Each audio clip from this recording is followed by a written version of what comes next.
Billy Hume is here with us from Atlanta. Is that correct? Yep.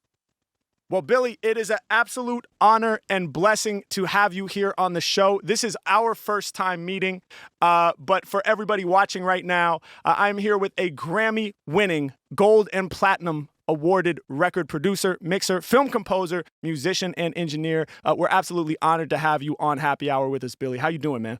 I'm doing great. I'm glad to be here. Man, amazing, amazing. So I was, you were put on my radar rather by Access Deny, who is one of our mods here on this channel, and somebody who works with me on my team, and he's been telling me for a long time, you got to get this guy on the show. And I had a chance to dig into your discography a little bit and check out some of the things that you have done. You have worked with just a slew of legends in all genres. But as a rapper, obviously, I was drawn to some of the hip hop legends that you've been able to work with in your career. People like David Banner, Lil Jon and the East Side Boys, Ludacris, Nelly, the Yin Yang Twins, to name just a few. Bone Crusher, who I know was one of the first rappers that you really started going in heavy with. And I have to ask, man, what was it like being on the scene for this kind of explosion of Southern hip hop that was happening in that era in the early 2000s? Well, I'm a mandolin player, so I was like, writing and playing songs about, angels and spirits and sitting in trees and shit like that. And it's a really weird story, but an air conditioner repairman saw my home studio, and this is back before like home studios. I had like an analog machine down there, and he's like, "You could make $1 million down here, and you should fix up this studio." And I was like, I had paint cans and like my fucking motorcycle in the studio with me and all that kind of shit.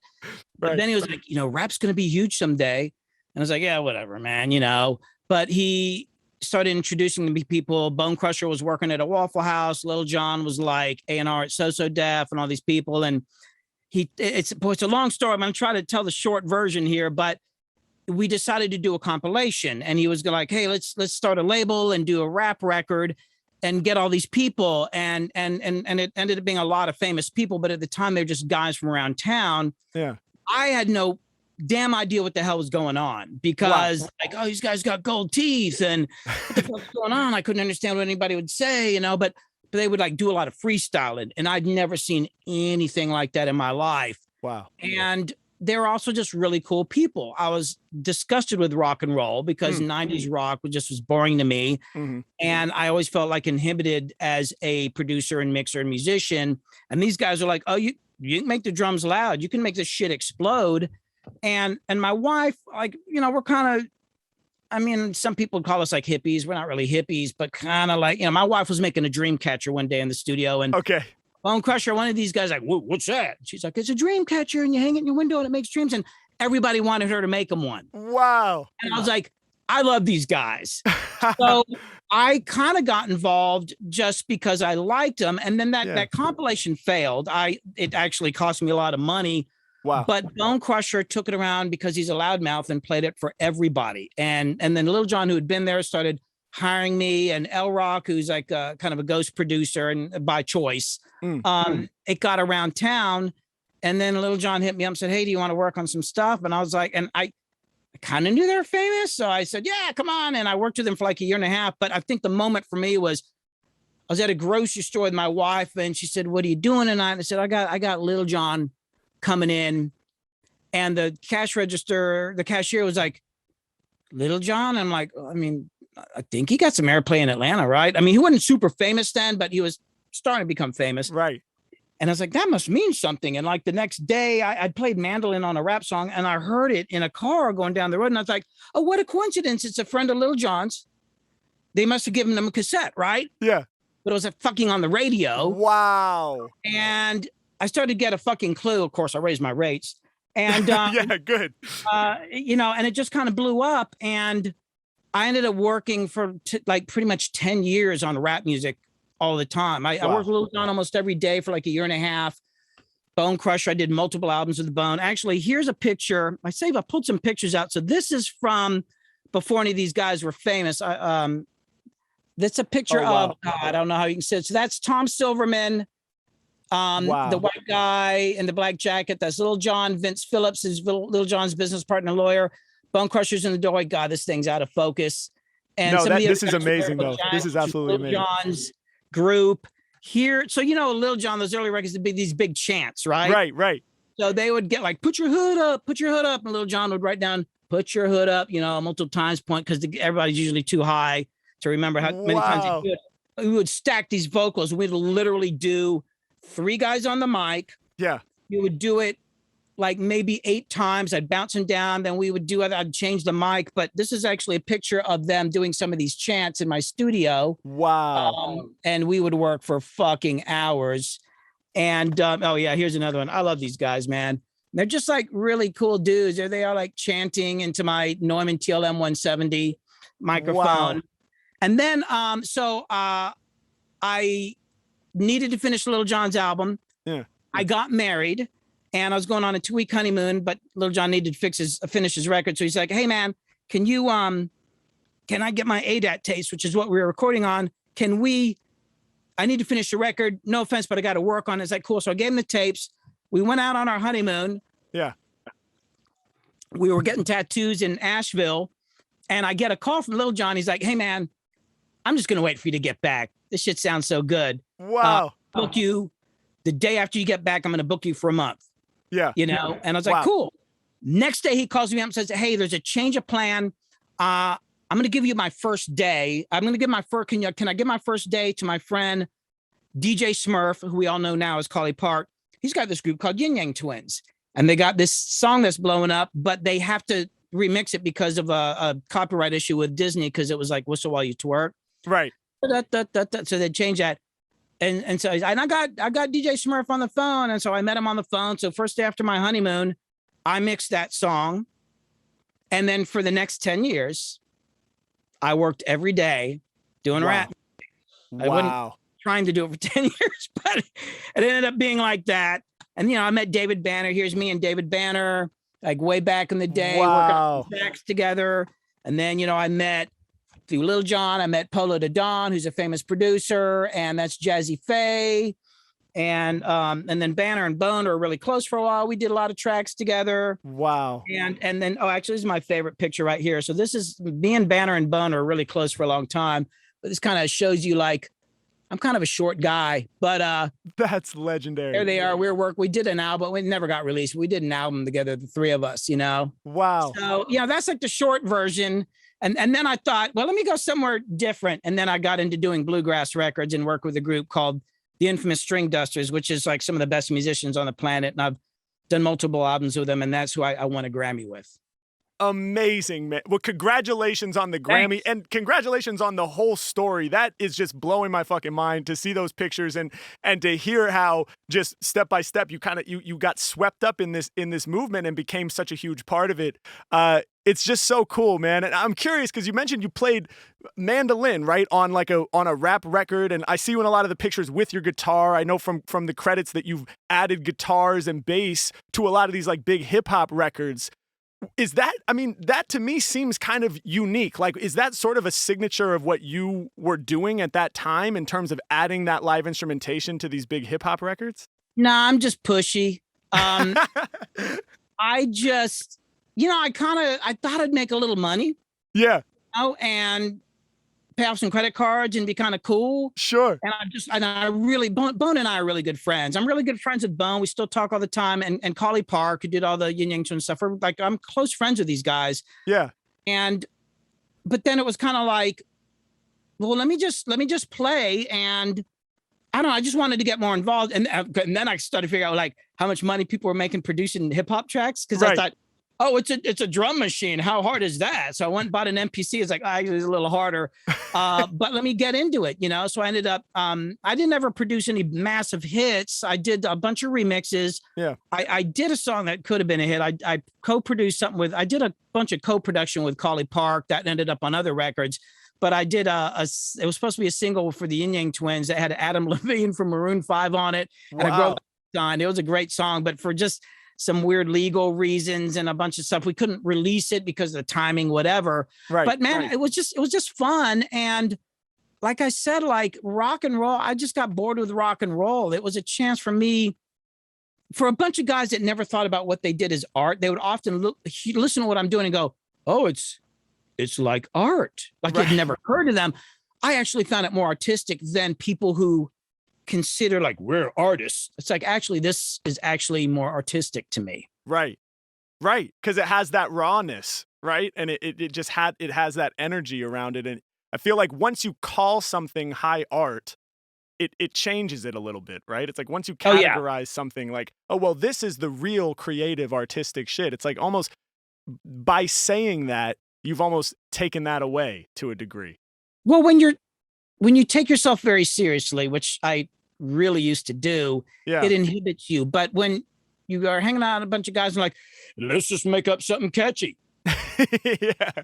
And let's just have fun. And then it's one of the reasons Yin Yang Twins had so many hits, because they never let, it was always in the studio. It was me and the two guys, D-Rock and Kane and Collie Park. Yeah. And sometimes D-Rock's wife and their kids would stop by to say hi, and that was it. They never invited other people in, but they never lost sight of what it is. Like even after they had hits, it wasn't like they would analyze it. They just get in the studio and go, hey, what if we would just went, boom, boom, boom, boom. Like, yeah, man, cool, and because they didn't take it so seriously, and when you don't take yourself seriously like that, you actually can relax and have a little more fun and tap into something more special than when you're freaking taking it so seriously. My God, Right. So, and then of course with the String Dusters, it's a little different. They're definitely artists and they deserve it. And they take it very seriously. I think I brought a little bit of like, hey, let's loosen up a little bit to it, but there's a balance there. Yeah. But it changed my life, dude. I like working on hip hop was life changing. That's so dope, man. That's so dope. I was curious because you mentioned the kind of the gang vocals of having the three cats around the mic yelling out and multi-tracking that and everything. Just like from a production standpoint, was there a learning curve for you coming from the genres you had worked on previously, like working in rock, or was it very natural and intuitive to kind of just hop in the hip hop world? No, I'm just like I love David Bowie. Yeah. And this sounds like a weird jump here, but on some of those records, they would do these interesting things with the microphones like they'd put Bowie in a big room, they'd have a close mic. Yeah. And they'd put a mic kind of far away, but with a noise gate on it, or which is basically at a certain level, like it turns down the sound, but when it gets loud, it opens the sound back up. Right. So when Bowie would sing louder, it would open up this second room mic and add this ambience from the room to it. And I always thought that was really interesting. I just really study a lot of records, and that got me thinking about room sounds and ambience and all that. And also I just love, huge records. Like I got into record production because of Dark Side of the Moon, not that there's big room sounds on those, but the idea of making records, the art form behind that and the different ways to do it. It's funny because I actually don't even know the model numbers of most of my microphones, but I like sound. I can't remember somebody's name, but I'll fucking remember like a harmony on a song, or like who played drums on something, or like who produced a record or something like that, Right. That's amazing. And you being somebody, because you are a musician and also, a mixer and an engineer and a producer. Do you ever find it challenging to like balance those two different modes? Are they the same to you? Do they just overlap and become one? Like, does being a musician ever interfere with your ability to be a mixer or an engineer or anything of that sort? Only if it's like my own music. Which I mean, I had my own bands for years in the 80s. Okay. And we did like this pop reggae thing, and I sang, and then I went through like a singer-songwriter period where I was doing gigs at the Bluebird in Nashville with my mandolin singing my weird little songs. Yeah. And that's the only time, like maybe if I'm mixing, because I know too much about the parts and I'm in love with the mandolin part, even though it should be, 15 dB down in the mix. Like, I like that part. And it takes, you have to kind of get away from it for a while. But as far as like mixing and producing and playing, because the afternoon after my first guitar lesson, the first thing I did was come home and try to figure out a John Denver song, and then got out two cassette decks and would ping pong where you record on one and you record that to another at the same time. Sure. Like literally after my first lesson, I started trying to figure out how to record overdubs. Wow. So it was something that was always very integrated. Right. And actually, I've got a client here right now. Like I was in a band with him many years ago, but we hadn't worked together in years. I was explaining to him, like, we're tracking bass today, but as I'm going, I'm starting to mix. Right. Like in the process. So I'm composing, I'm mixing, I'm thinking ahead of all this stuff. And we're actually talking about marketing ideas as this all goes on. And to me, it's all, you don't separate. It's not this Western kind of, compartmentalized way of thinking. It's more of like Zen and the art of motorcycle maintenance, where it's like more Eastern philosophy, or all is one. Not to get all weird here. No, I love it. I love it. It's kind of, I kind of see how things connect, because to me, like, there's a lot of similarities between rap and country music. Right. That's amazing. That's amazing. It's a folk music. Sounds different in different parts of the country, depending on where you're from. Yeah. Talk about your life.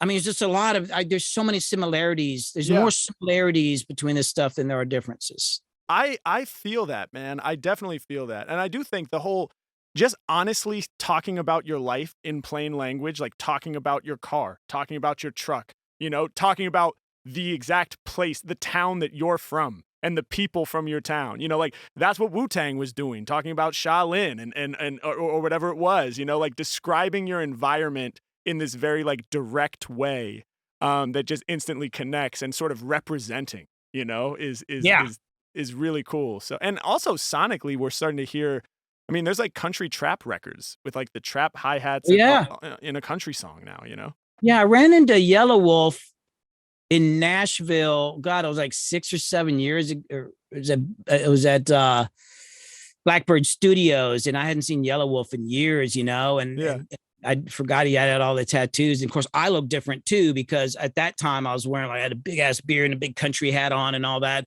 Yeah. We kind of looked at each other like, you look familiar. And then, he was up there doing tracks in Nashville and bringing more musicians and all that. This actually, what you're seeing now started years ago. It just took a long time for it to kind of bubble through and people feel safe about putting them on records. But people have been experimenting with this for years, and it's now more acceptable. And a lot of it's just younger people. Like they don't think about genres so much anymore. It's like we're in this like weird degenerification of music now. Yeah. Which I love. Me too.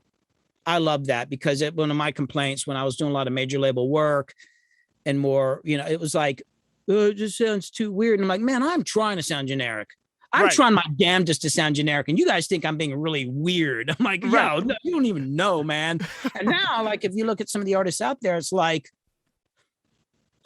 some of these artists, I don't even know. And I don't even care about, like, what genre are they? Who cares, Right. Who cares? Why even classify it like that? You either dig it or you don't, that's probably the only classification that matters at the end of the day. Right. But I wanted to ask you too, because you've done obviously so many traditional recording projects in different genres, but you've also done like some film scoring work and some commercial work as well, and things of that nature, where, you're working with clients. And I know in those worlds, like sometimes they're extremely particular about what they want. Right. And it can be a lot of notes, a lot of back and forth and tweaks. Do you ever find yourself in a position working with clients where they're asking you to compromise on something creatively that you're just not wanting to compromise on? And if so, how do you navigate that? Well, I'm a lot older now, so I realize that some of these are not hills I want to die on. Yeah. But I think one of the things I learned, there's kind of two parts to it. So my career is kind of weird. Even to this day, like I might go 3 months and I'm only mixing. Yeah. And I'll go like 3 or 4 months, I'm only writing or doing a lot of co-writing or producing, or, and then I'm working on a film score. But I did do like 3 years where I only mixed. Mm-hmm. And as a mixer, you kind of just keep your mouth shut. Mm. You're not really supposed to put in, like, it's one thing on the mixes, but to like, as far as the music and the production, so people would bring stuff in, it wouldn't make any sense. And but then when I started to put together, it's like, oh, I get it now.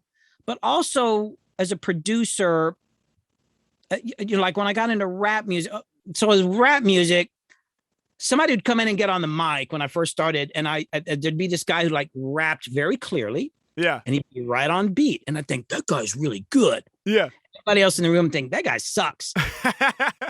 And then the thing that there's this guy named Pooh Bear who I think is a cousin of Bone Crusher. I haven't seen Pooh Bear in years. But Pooh Bear got on, and he's like fucking off beat, and like he'd get so worked up he'd spit. Yeah. And fucking, but people lost their minds over him, and I realized it was about the emotion. Right.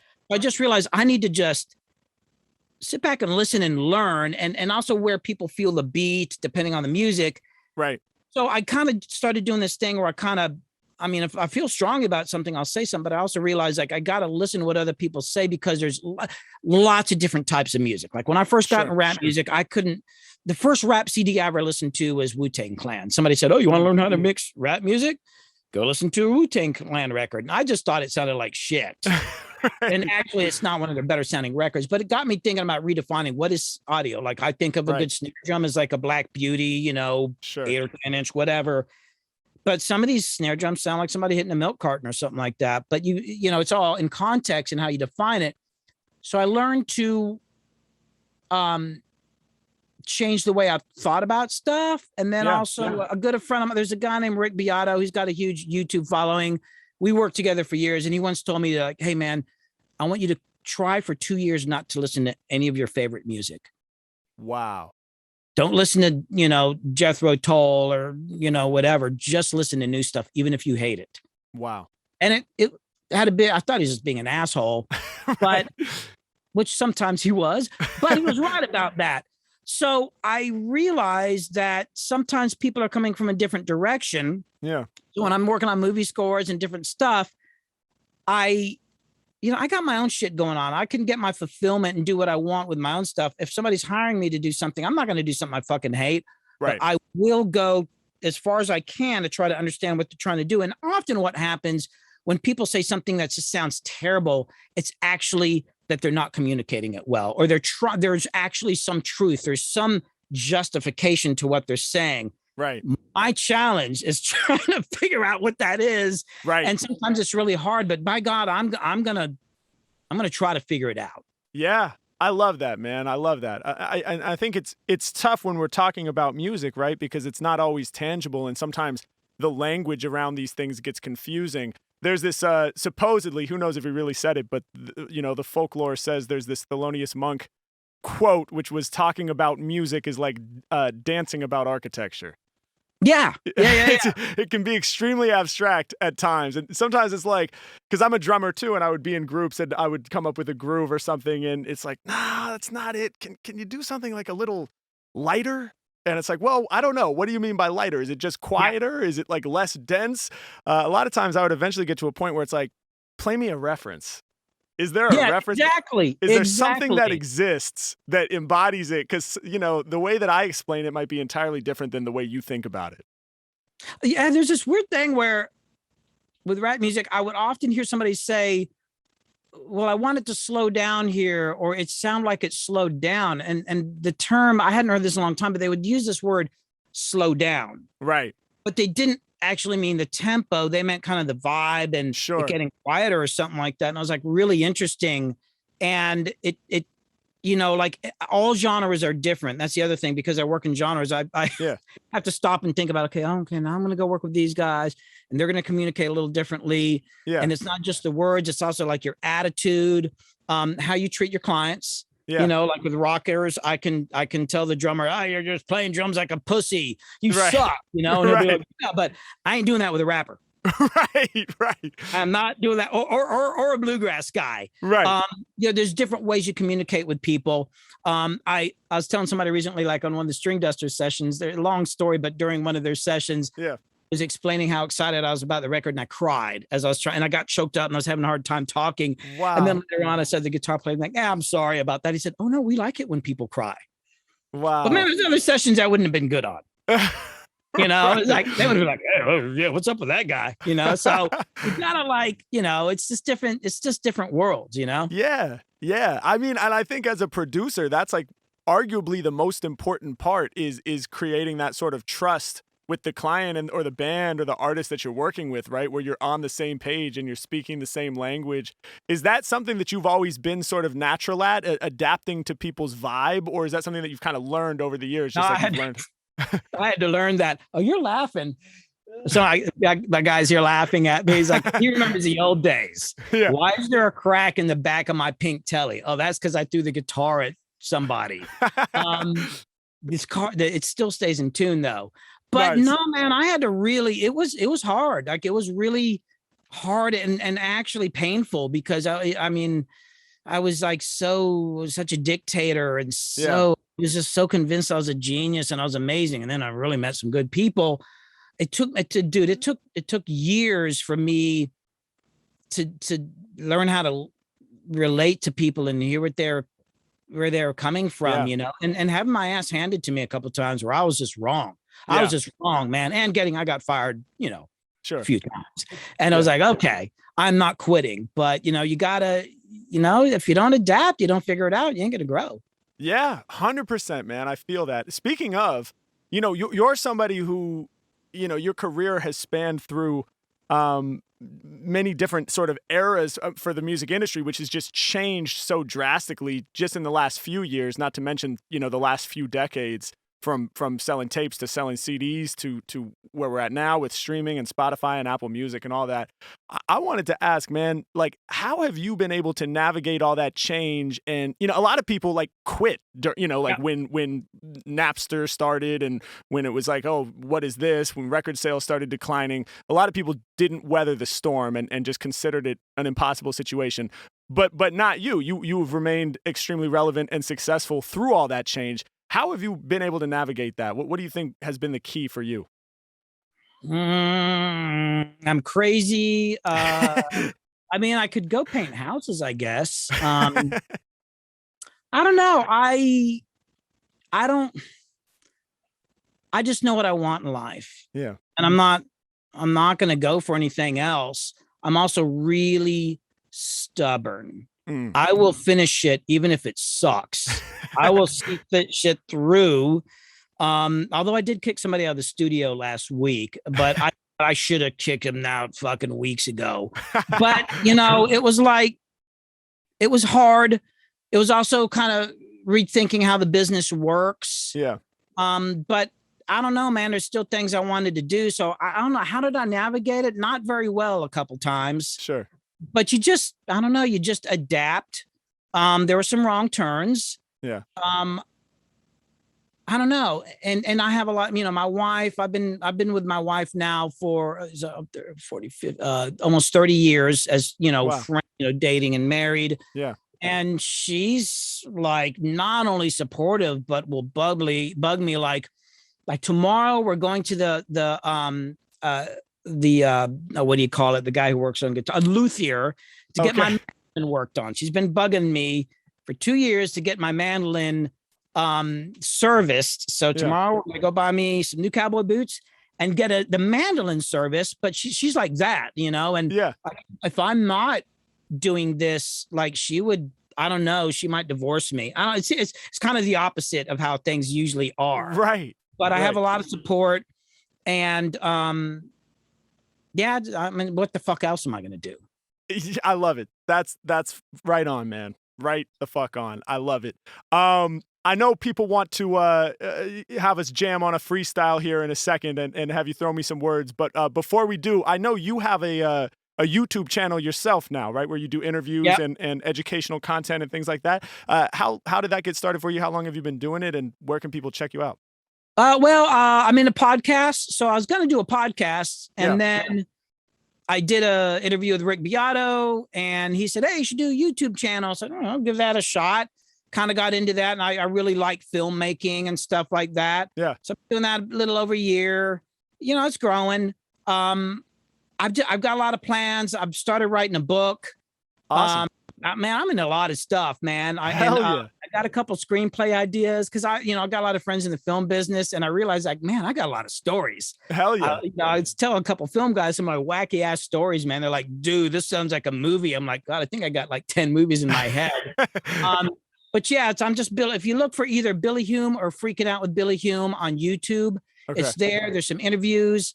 There's a little technical stuff on there. A lot of it's kind of more philosophical about creation, how you think about what you're doing, because to me that's more important than any. You can be really good, but if you're not thinking about it right and don't have the right perspective, it's kind of a fucking waste of time. Right.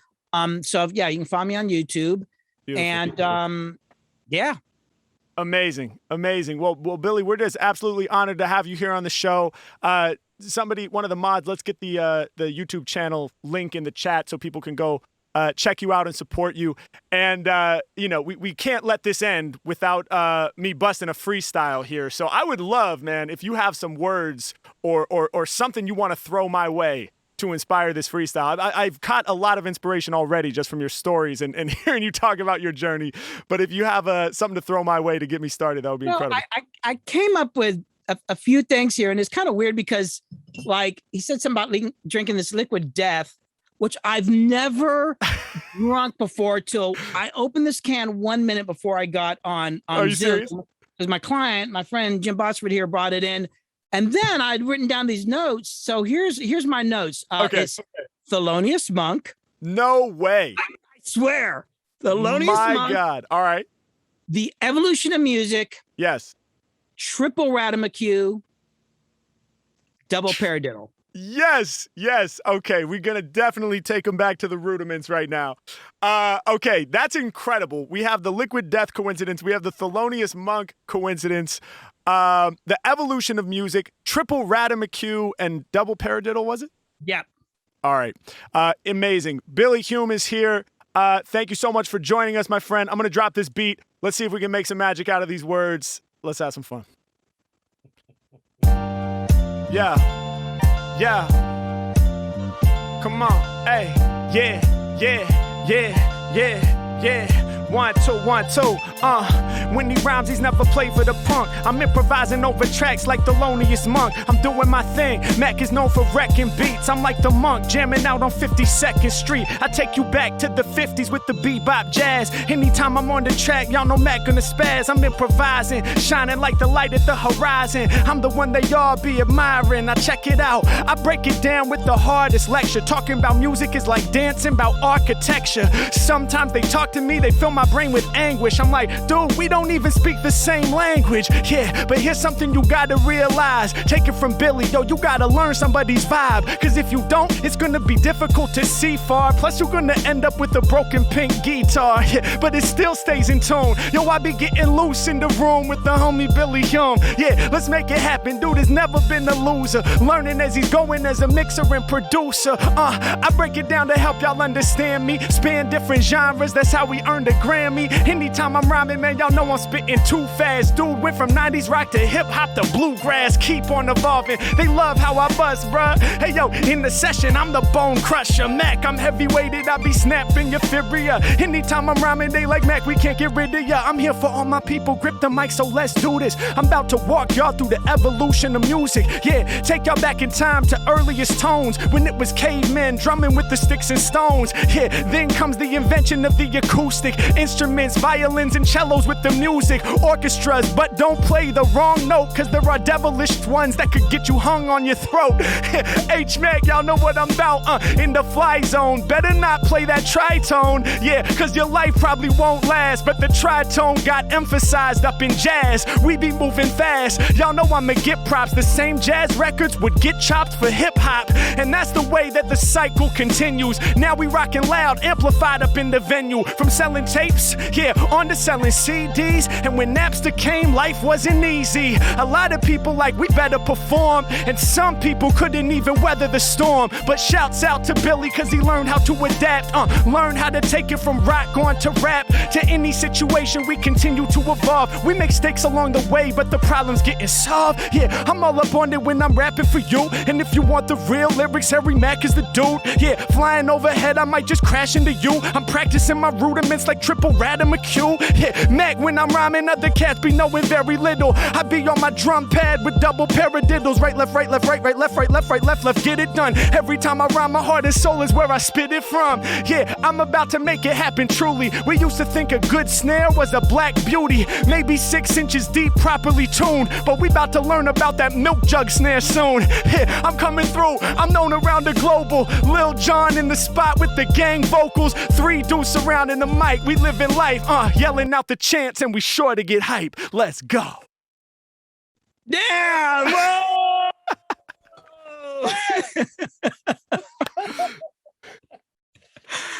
Man, I have no talent whatsoever. Stop. That is not true. How? We just spent hours working on a couple bass parts, and we're like, that's amazing. And now I just feel like, well, we suck. Yeah, we just hired him to come in. I don't know, man. Like, God, man, that was amazing. Thank you, man. Thank you so much. It's so much fun. And you know what? It's easy to be inspired after having a conversation with somebody like yourself, man. So thanks, you so much. Man. I appreciate it. My absolute pleasure. For everybody watching, tuning in now, Billy Hume is with us. We just had a great conversation about music, producing, mixing, being involved with some classic eras of hip hop and other genres. Anything else you want to plug or say before we hop off here, Billy? You said that how you heard about me. I just wanted to say that it comes from Justin Mullinix with Risky Biscuit. Yes. And that's kind of, we go way back. So I just wanted to plug them. I'm really proud of Justin and the band and all them and what they do. And they're on Twitch as well. So yes, check them out. Shout out to Risky Biscuit Band. Those cats are phenomenal. Shout out to you, Billy. Thank you again for stopping by the show, man. Let's please stay in touch, and I'll definitely be keeping my eyes and ears out for everything you're doing, man. All right, take it easy. You too. Peace. Yep.